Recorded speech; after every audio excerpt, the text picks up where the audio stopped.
এখনো রাজ্যের আইন শৃঙ্খলা ভারতবর্ষের যে কোনো রাজ্যের থেকে ভালো। বিজেপি আগে নিজের ঘর সামলায়, কুম্ভতে কি করে ফেললো, তারপরে এরা মুখ খোলে কি করে। একটা ঘটনা ঘটেছে, অত্যন্ত মর্মান্তিক, দুঃখজনক, বেদনাদায়ক ঘটনা। পুলিশ গ্রেপ্তার করেছে। মুখ্যমন্ত্রী নিজে প্রত্যেকটি বিষয় ধরনের পর্যালোচনা করে দেখেন কেন এ ঘটনা ঘটছে। আমি সে কারণে মনে করি যে পশ্চিমবাংলাকে এভাবে আঙুল দেখিয়ে তার আইন শৃঙ্খলার দিকে আঙুল তুলে কোনো লাভ হবে না। বাংলার মানুষ জানেন, দেশের অন্য রাজ্যের পরিস্থিতি তারা জানেন। পশ্চিমবাংলার আইন শৃঙ্খলা আজও আমি দিল্লির বুকে দাঁড়িয়ে বলতে পারি দেশের মধ্যে শ্রেষ্ঠতম স্থান।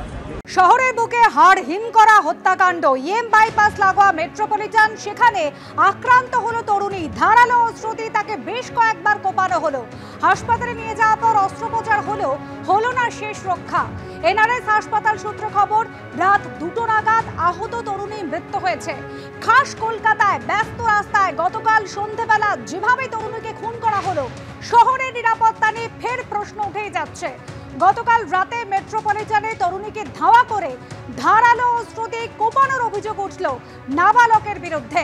প্রত্যক্ষদর্শীরা জানাচ্ছেন, ছুরি দিয়ে তরুণীর হাতে এবং গলায় কোপানো হয়, বারবার করে কোপানো হয়। এরপর গুরুতর জখম অবস্থায় তরুণীকে নিয়ে যাওয়া হয় এনআরএস হাসপাতালে।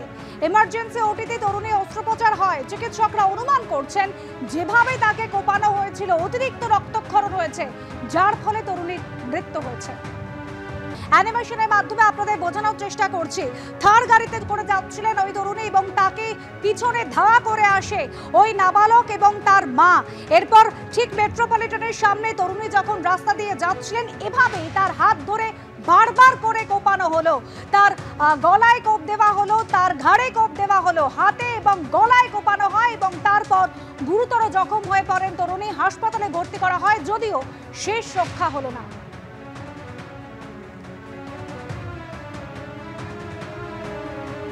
পুলিশ সূত্রে খবর, নিহত তরুণীর সঙ্গে নাবালকের বাবার বিবাহ বহির্ভূত সম্পর্ক ছিল এবং যে কারণে এইভাবে নৃশংস হত্যাকাণ্ড, মৃত্যু হলো তরুণীর।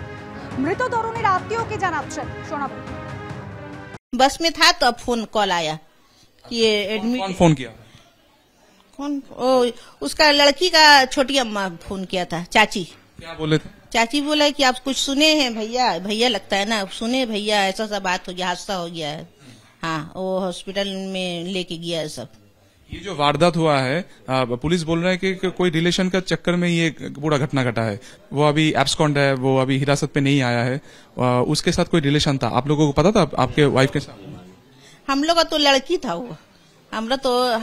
हम उसका बड़ा माँ है, बड़ा माँ भी है और सासुड़ी भी है। हाँ, तो हम लोग को ये सब मालूम नहीं है। महिला का जो हस्बैंड था, उनको कब पता चला? वो भी तो इसमें था, ऑफिस में था, उसको 10 बजे मालूम हुआ। हम लोग इतने जानते हैं कि बेटा बहू अपना बहू को नानी के घर में रखने के लिए गया है कि 2 दिन 3 दिन रहेगा, यही बोल के माँ बाप को गया है। समझ में है ना। अब वहाँ पर वो धापा में कुछ खाने के लिए, चाय पीने के लिए रुका है।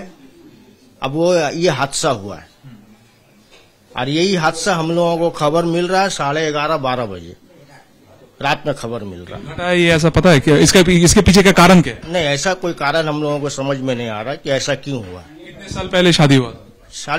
3-4 साल हो चुका है, 4 साल हो गया। शादी भी तो आपस में हुआ है ना।